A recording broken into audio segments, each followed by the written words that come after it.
Fox Valley Voice.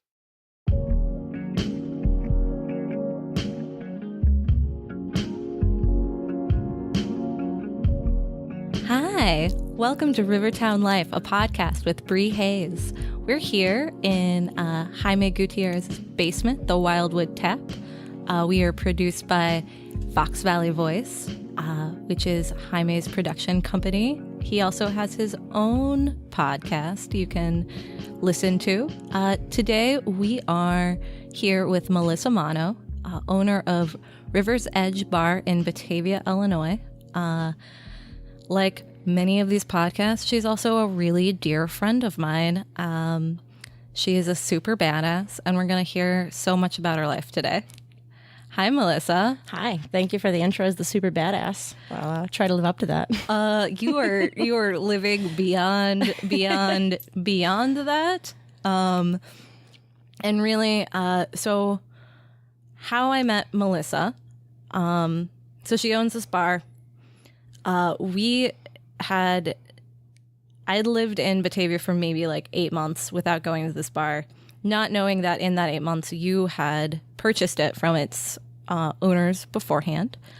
And a mutual friend of ours, who is on the last podcast, Danny Hollis, brought us in, introduced us, and really it was like friendship, love at first sight. We became quick friends, started hanging out at River's Edge a lot. Melissa has a beautiful German Shepherd named Dante that she goes on many adventures with. Oh, my baby. And then we go on walks around the Batavia Loop, and sometimes to forest reserves and things like that. And I take Mazzy, she takes Dante. And I get to hear these wonderful stories that you have. And that's one of the big reasons I wanted to have you on the podcast, is to share with the world all of your great adventures, especially with the Mr. Dante.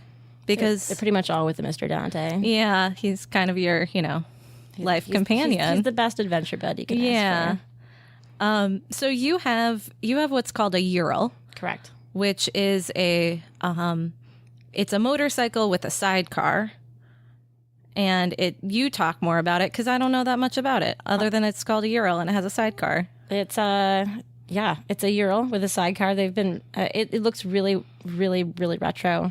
People will always ask me when is this from, and they're always shocked that I say it's a 2014 because the bike hasn't changed a whole lot since like World War II era. I totally thought it was like a 40s bike. Like, I've never asked you. I was just like, oh, it's like this like vintage 1940s bike. Thank God it's not, because it wouldn't go on half the adventures that we've been on. That's real. I did own an older one at one point to train him in. It was a 1996 version of the same bike. Looked the same. It was a really obnoxious red color. And the fairing looked a little bit more Darth Vader-like than the streamline of it now.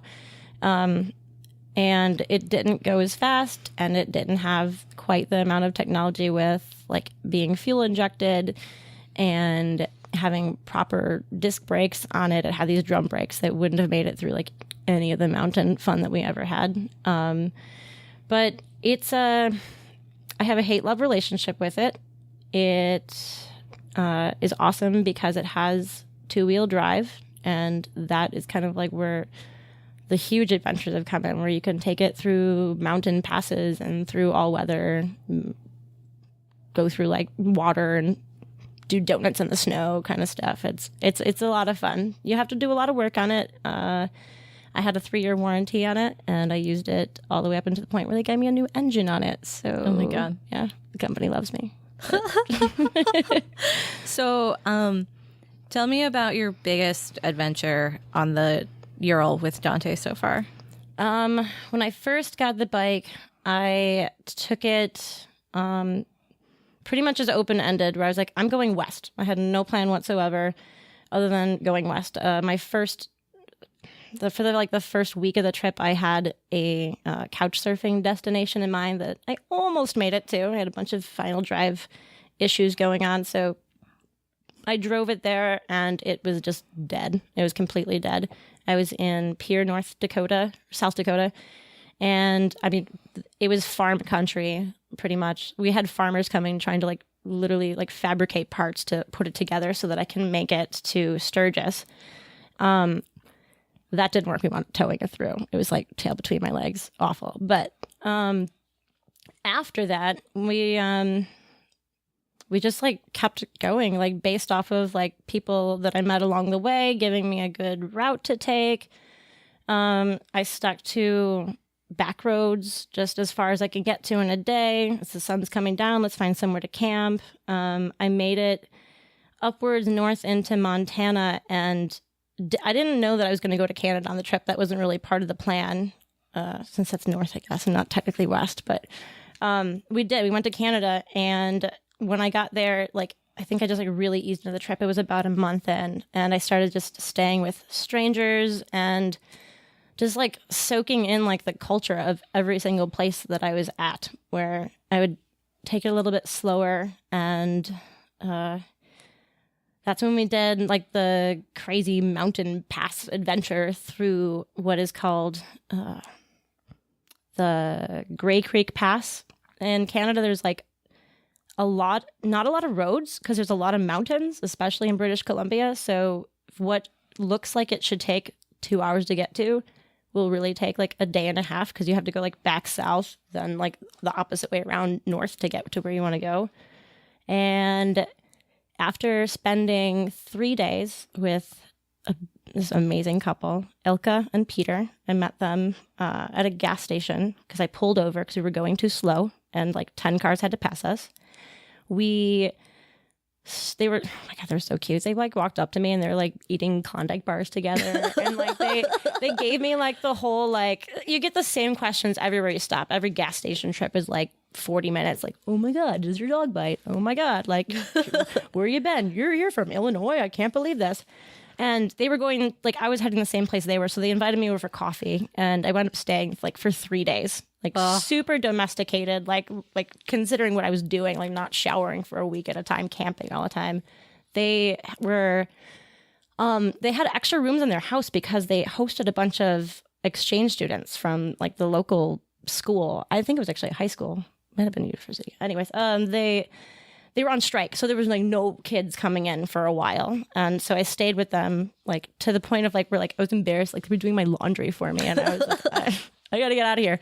But beautiful couple. They were artisans in town. They owned like a collective shop where different artisans would come in and like sell everything. And towards the end of it, I met a younger couple in town that mentioned, they asked where I was going next. And I told them Nelson. It's this kind of like hippie town in British Columbia. And they said, well, you know, you have to go like all over the place to get there, unless you want to take the Grey Creek Pass. And the couple was there, and they're both like just like folded their hands, looking like really grim, like being like, "You shouldn't do that. That's not a good idea." Because it was an old logging road, and it wasn't really open for many months of the year. And they thought it had just opened. I think they were trying to convince me it wasn't open, and I was like, "I'm just gonna try." So we started to go. I remember seeing the sign that said "End of Maintained Road," and I like looked behind me. I'm like, "That was maintained? Like what? Oh no, what am I getting myself into?" And we probably went 30 miles in the course of 3 hours, just like up, down, up, down, up, down. Every time we were like back down, I was like, "Oh my God, we got to be done." No, back up again. To the point where like when I finally got through it, like you want to like kiss the ground, like that you're standing on. Like I made it out alive. I found out the next year that like a motorcycle they fell off the road and like got stuck under a log for like 2 days.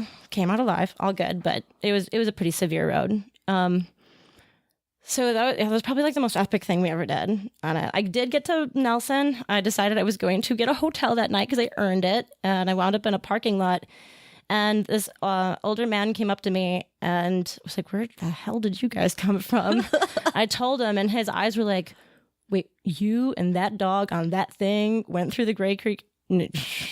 Go and unpack. You got to get to the bar in this hotel. You have a beer waiting for you. I need to hear the story." And like, he was amazing. He was literally like a rocket scientist. And in his retirement, he was making hovercrafts for the sole purpose of racing them in some like tiny little, it was ridiculous. Him and a helicopter pilot I met that night. And like I spent the evening hours like in a helicopter, and it was ridiculous. It was lovely. So that was probably the greatest adventure. And the bike got a name from that. It had to earn it, and it did. Yeah.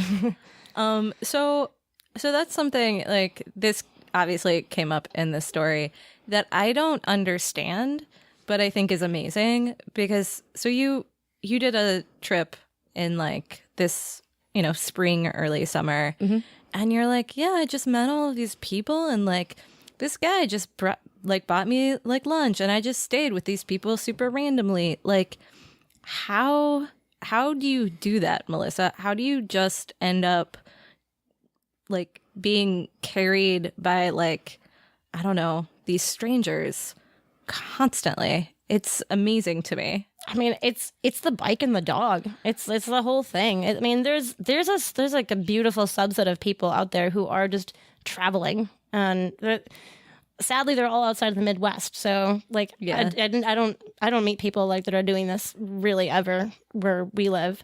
But when you start getting into like adventure kind of country, that people are going there for the sole purpose of like riding around, and I don't know. I think that like a lot of it is like the background, like my background being in hospitality, just like open up to people pretty easily. So like if they're going to ask me a couple questions, I'm going to sit and talk with them for a half hour sometimes. And then that turns into like, let's have a meal. Let's have coffee.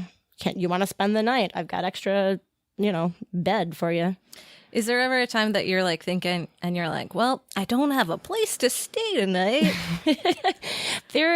It works out that way every now and then. I've stayed at some really like, oh God, it's so buggy, I can't leave my tent, or oh God, it's too dark and I have no idea where I'm going. But like this past trip, I happened to like pull over to like look at a map to try to get to a campground that I didn't want to go to. I had been there previously and decided not to unpack because it was too buggy.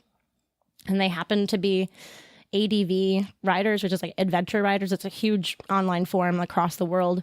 And they were actually like hosts like from it. They were outfitted amazingly on some BMW adventure bike. And they're like, well, we have a Ural too. You should come back and see it. And all right, I'll do that. So I did. And they had like 5 acres of land I can camp on anywhere. And so I stayed. It was lovely. That's amazing. And so you just had visitors in Batavia that you met in South Carolina. I did. That was because of your adventures. Because of Dante and his Instagram, honestly. Tell us about Dante's Instagram. I started the Instagram for Dante, 3 wheels, 2 pails, 1 tail, right when I got the bike. And like the early ones will have a lot of pictures of like the red old bike on it. And I started, maybe it was used before, but it wasn't a lot, hashtag sidecar dog. And Instagram, the app itself, like somehow found that and sent me an email asking if they could like feature it on some sort of like summer fun thread of the day. And they did. So my phone was like blowing up. This photo got like 250,000 likes on it or something, which turned into like having 2 followers to 3,000 that day. And so that was kind of cool because I was like, oh, I'm doing this adventure for someone other than just me. And like somewhere down the line, a man named Randy Holton like started following and commenting. And when I said I was going to like do an East trip, I was getting like, I was like somewhere in, I don't even know. I was getting towards South Carolina where they lived. And he said that if I happened to go through the town that they had a cabin in, they were going to be up there for like the next week. Please swing by. And so I did. I figured, all right, like this is perfect. Like it's in the middle of nowhere. I never would have gone here otherwise. And I wound up getting really lost, and it got to be like midnight. I was supposed to be there like 7. I was out of service for a really long time. I found it somehow. Pull up to the driveway, which is super steep. I had to go up and down it a couple times. Like 2-wheel drive wasn't even good for this. And like so his wife came out, who I'd never talked to be like, okay, just so you know, it's like midnight. We're going to go to bed. This is a safe experience. Sleep in our camper. We'll all talk in the morning. And we got along famously. I was there for like 3 days, hanging out in a cabin. There were river guides. We went down the river. It was beautiful.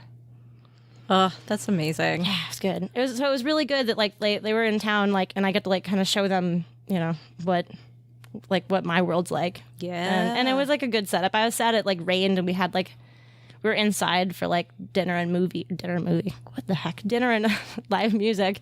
But like the bar was packed and it just had like a very timeless vibe to it, which is kind of like a lot of the experiences on the road. Like you can be anywhere, anytime, you're just shooting the shit with people about life and stuff. And that's what makes it an adventure for me.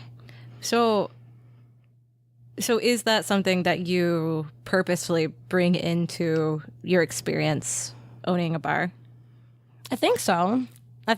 Yeah. I mean, like, I have embraced, like, hospitality in a way where, like, I just love all walks of life and can talk to anyone about anything. And, yeah. Yeah.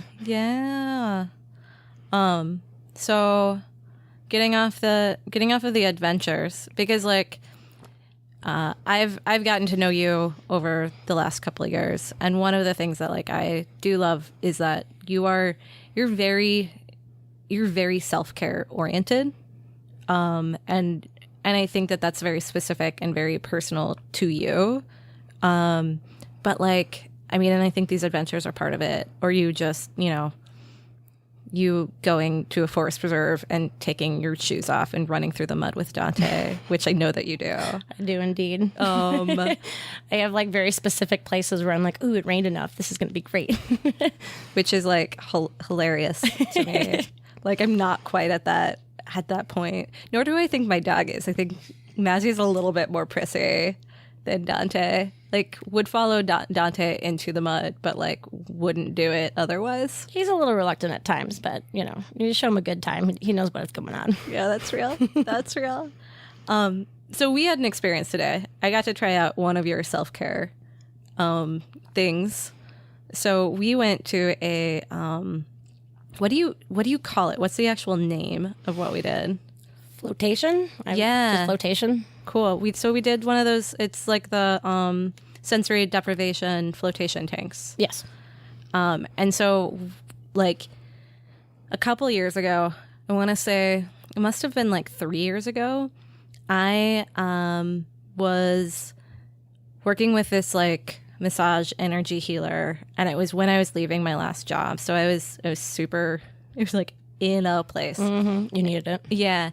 And she was working on me weekly, and after one of her sessions, and she was like very like woo woo witchy, like she was awesome. I loved her. But this was like before I got like woo. I had like any woo in me. Like she probably the beginnings of the woo. Yeah, she like probably like put the woo in me. Let's be real. But like after one of our sessions, she's like, Bree, I'm feeling called to tell you to go to a sensory deprivation tank. And I was like, cool, thank you. I will look into it. And I did. And this was, all the research in the places that I'd seen in Chicago, they were just these like coffins. And I had too much like claustrophobia. It was like, I believe this woman that this would probably be really good for me, but I don't think I can do it. So fast forward, start talking to you. You talk about how you do it, and you do it at this place that like isn't like just a pod, that it's like more of an open room. No, you stand up and you can't touch the ceiling of it. Yeah. So so today was finally the day that I finally went with you. Today was the day. How did you prepare for it? Okay, so a very good friend of mine who also has like a certain amount of like anxiety. She just did it this past week. Okay. My friend Abby. Oh, excellent. Who you also know. And she's like, Brie, it was amazing.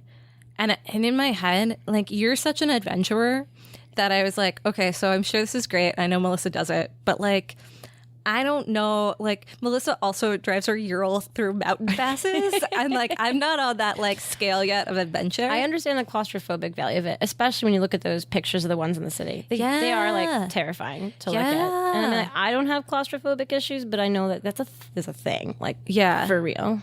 And but when Abby said that she did it, I was finally like, I can do this. Like, if Abby, not in like But with your recommendation and Abby's recommendation, I was finally like, I'm just gonna rip this Band-Aid off. I'm gonna do it.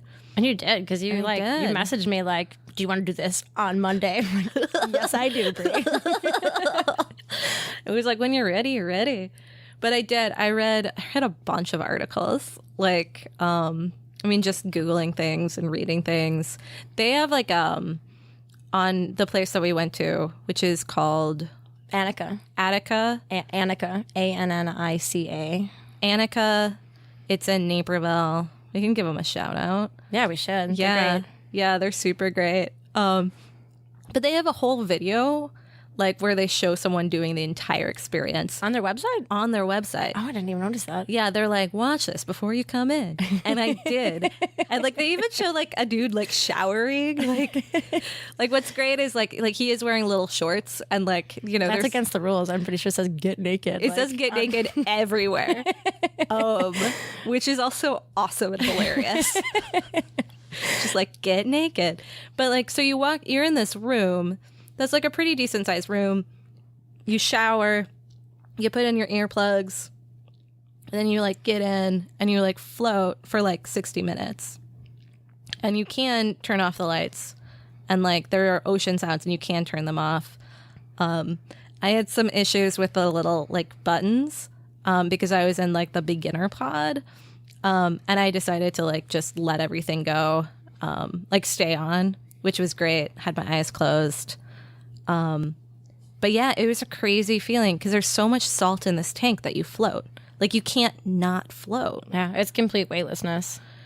Which, like, left, right, up, down, doesn't matter. You're everywhere and nowhere at the same time. Yeah. So how did you start floating?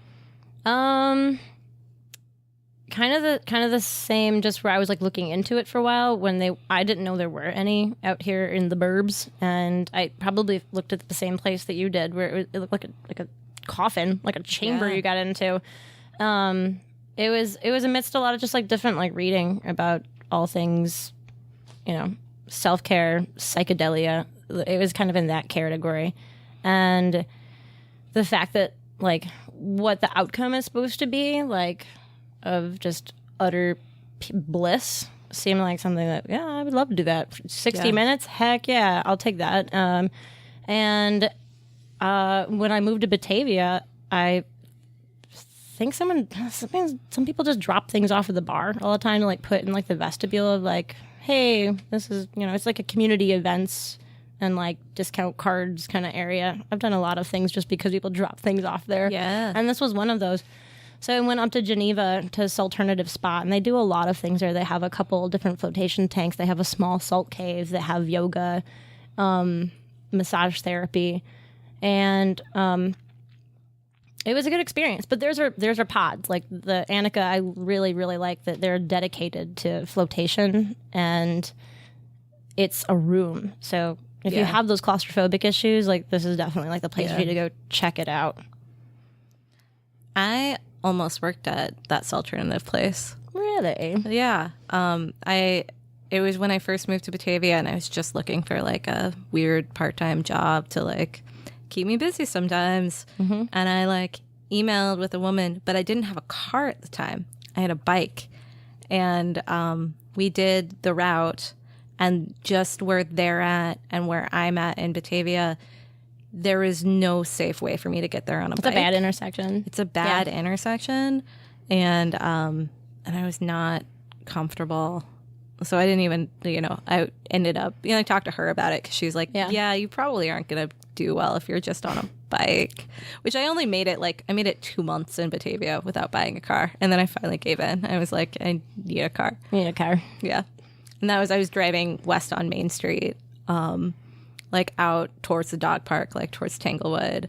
And there was a day in October where it was, like, getting cold and windy, and the semi passed me, and like I just got, like, this knock of wind, and I was like, I'm too, I don't weigh enough. I just, like, the wind was just about to, like, pick me up, and I was like, it's pretty terrifying when a semi is coming the opposite way. Yeah. It's bad on the motorcycle, even the sidecar. Yeah. Like, the times I've traveled where it's like kind of raining, but like not enough to pull over, and I'm on a small highway and I see a semi coming at me. The experience, I literally think it's like, for anyone who knows Harry Potter, like a Dementor. Like that's what it's like for them to like go through you. That's how I feel. It's just like a blast of cold and wind and wet. And, Yeah. Yeah. So, yeah, don't be on a bicycle. No. Yeah. Yeah. I think I bought a car within a week. Like it was more me not wanting to give in after my city life of being carless. You're in the burbs. You need a bike. I Got know. a great trail system, but it's still not. Yeah. I was like, I can't, if I was like working in like Geneva or like Aurora and could take the trail the entire way, but to get east or west, it's not the same. I do, like, I know that we don't have a large enough, like, audience base that we're going to get, like, letters written in. But, like, I wish that we would get, like, these, like, angry bikers, like bicyclers, like, writing, like, you can ride your bike anywhere. What are you talking about? And it's true. I could have gotten the gear. I could have done certain things. But I'm like, I have a Schwinn. I'm a happy, chill biker. I'm not a commuter. Those bikers are out there. They're all in the city. Yeah. There's some very assertive, nearly aggressive bikers in the city. Oh, 100%. I'm friends with like a bunch of them. I mean, you kind of gotta be. Oh, you really do. You really do. And it's cool. Like I love the people that do ride all year round in Chicago, and they have like the, all of the gear, and there are these gloves that make you do the Spock thing. Those folks at home, I'm doing the Spock thing with She both could do of it my with both fingers. hands. It's really can. impressive. Yeah. I think I can only do it with one. I don't know. You can do it. can do you it. can do it. But like there are like gloves like this, so you just have claw hands. So I don't know. That's something. It's helpful for biking, I think, to keep your fingers warm. But I believe it. Makes sense. It's like mitten fingers on both ends of your hand. Then yeah, it's like I don't know. It's kind of like goat paws, goat hose, goat paws. That sounds like the cutest animal ever. If a goat had little paws, oh my god! Oh my gosh! Oh my god! If you took like a goat and like, I don't know, a kitten and like put them together. Oh my god! Can they have floppy ears too? Oh They have yeah, floppy ears. definitely. Definitely have some floppy ears. Do lambs have floppy ears? They do, don't they? They do. Yeah. They definitely do. Yeah. I don't know, like this whole crossbreeding of animals sounds kind of weird, but like also adorable. It does. What's your favorite animal? My favorite animal. Oh my. Upon those I've ever like seen at like a zoo or something, I really like the red pandas. I think they're amazing. Yeah, red pandas are good. They're little like in like photos you don't realize like what their body looks like, and then not see them in real life, and they like stand up and they're so tall. Like they're kind of awkward looking, but oh my god, the cutest little. They're not puppies. But. They're not puppies, but what are your feelings on alpacas? I don't know much about alpacas. I think that they make like it's like the softest fur ever. I've like had an alpaca blanket that was like mine for a night one time, and I really meant to buy one after that. But I don't know much about them. I feel like you probably need a lot of them. Like they would be a great social kind of like animal to have together. And there's a new alpaca store in Geneva. what? Yeah. Sometime during one of their summer festivals, they had actual alpacas from their alpaca farm. Are you telling me your favorite animal is an alpaca right now? I don't know. I don't know if I could pick a favorite animal, but like I do love alpacas. I love pandas. Oh, yeah. I have this whole like I'm not saying that I even like believe in like past lives or anything like that, but it started as like just kind of a story that came to me, and it's become a reality. In me and my husband James's like kind of backstory, that in our previous lives, he was a panda. He was a panda bear. He was a panda. Okay. And I was a panda handler. So I was like one of the women who like hung out with the pandas and like help. You watch the videos, like they're like going down the slides, and there are these like ladies in the hats that are like just helping out and whatever. And that like we had such a great love for each other that in his next lifetime he got to be a boy, so that we could So that you can be a girl. Yeah. So you were already a together. girl. I was already a girl. Oh man. Okay. Yeah. But like I brought him to humanhood. That's really beautiful. Yeah, I kind of love it. I'm really glad I came out in the podcast too for you. James, you panda so-and-so, you. I think he kind of looks like a panda. Like, he kind of does. Like, if he was an animal, he would totally be a panda. Do you believe in past lives? I do. Do you know anything about your past lives? Not really. It's something I think I did a lot more research into probably a decade ago. So a lot of that information is not like present in my head. But yes, I do, without a lot of other like basis for that. I remember like at the time, like my dad and I talked about it a little bit, and we were like penniless poets, like on the streets in in like dark, murky like London or something, which I don't know. That still resonates today, I think. But yeah, I don't know. I hope that in the next life, I'm a dolphin. That's what I've said. Yeah. I just you're having fun. I don't think I don't want to be on the earth. I would rather be like in the water for the next one. And I've always said that in my next life I'd like to be a sea turtle. that's lovely. Yeah. It's a long life, Bree. But like Galapagos Island sea turtle, like just living, like I'd be fine with a long life if I don't have to do much. And like just floating along. Yeah, maybe like that like really like came to be today, floating in the. There we go. Look at that full circle. Yeah. Oh, I love it. I'm thinking of Finding Nemo right now. I haven't seen Finding Nemo in a really long time. All Disney, all the Disney stuff. Have you seen Coco? No, I started to watch like the first 10 minutes and then was interrupted, and I haven't turned it back on. I hear good things and I'm prepared to cry. Yeah. Be prepared. Oh my God, that was also Disney. That was a little Lion King reference right there. Be prepared. Oh, Lion King. I won't give any Coco spoilers, but I didn't watch it until recently. And the power went out. I was home alone.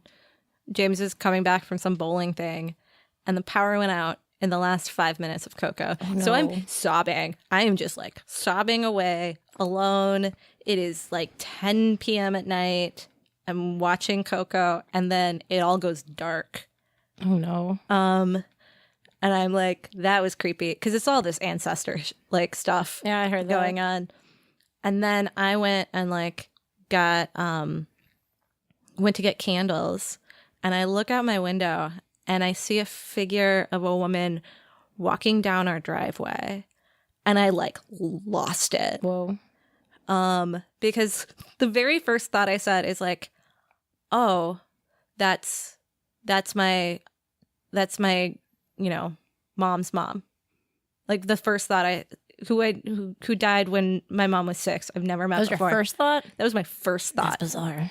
And then I immediately like snap out of like this weird ancestor world that Coco, the Disney movie, like gave me. And then I'm like, there's a woman in my backyard. And I called James and I was like, I'm sorry, but like you gotta stay on the phone with me until you get home, because I know that it was probably my imagination, and I'm sure there's no one either trying to kill me, and there's not a ghost outside, but I'm freaked out. I just totally freaked myself out. Wow. And then that's why I don't watch horror movies, because I get scared when I watch movies like Coco. So I love watching horror films. I haven't in a long time, but I don't know. Disney's getting kind of dark, honestly. Like some of them are. I mean, I think that like they do a really great job of preparing kids for reality. Like I think that there is something about both Coco and Moana, and like those are really the only two I've seen in a long time. Yeah. But like that are I don't know. I think it They're started with Up. deeper. The beginning of Up. Oh my god. Oh my gosh. Just hear like 3 chords of that like song in the beginning. I'm bawling. Oh my gosh.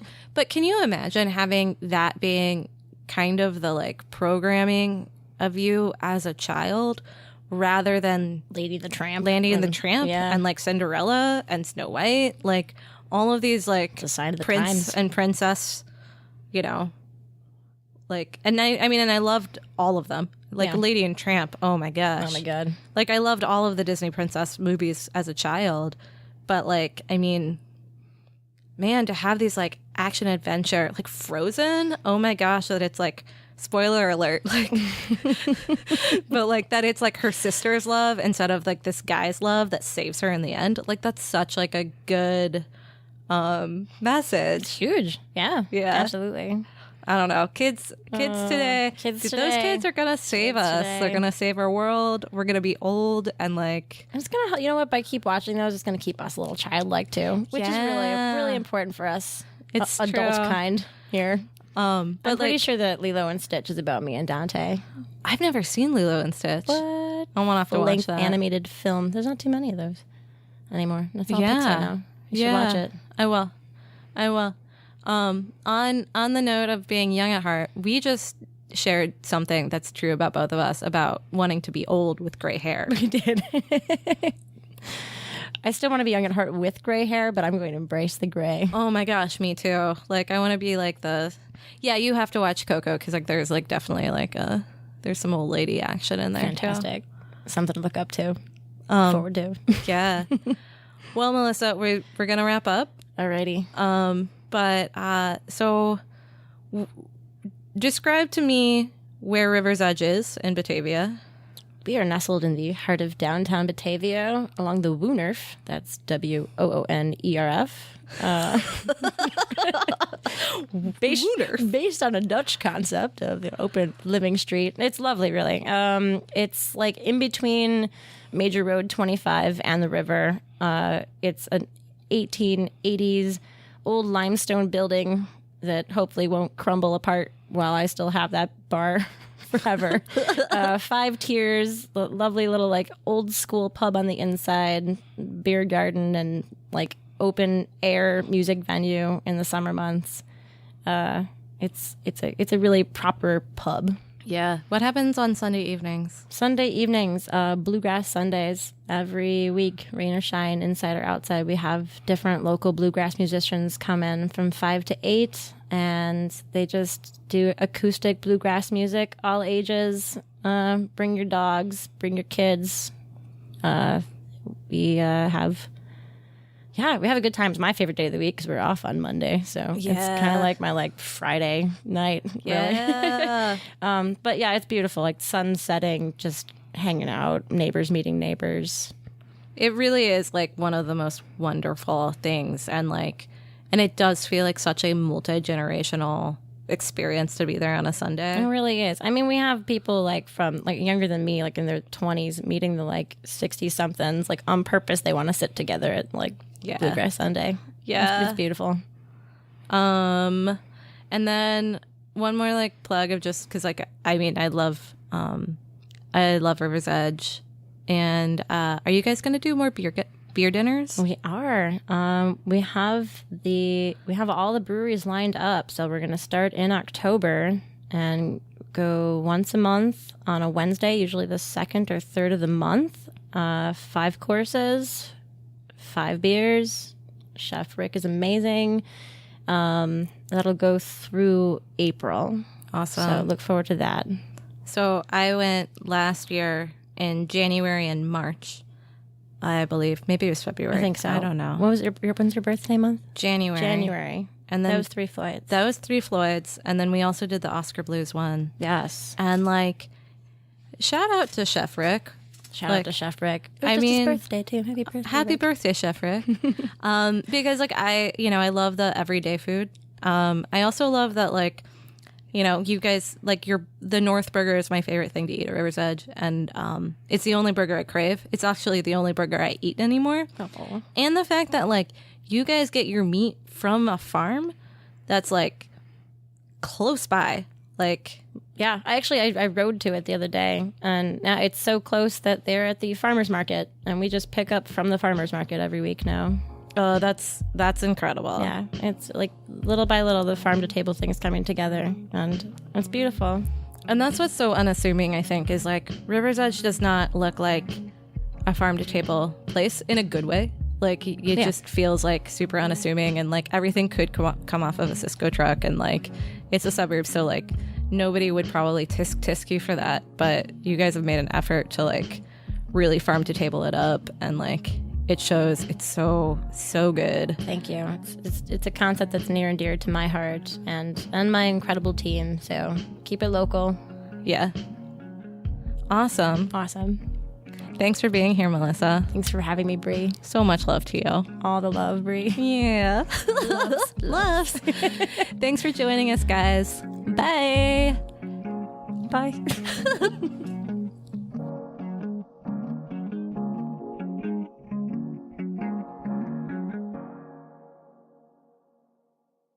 Fox Valley Voice. Can you hear me? Can you hear me? Testing. My voice is in your ears, in your head.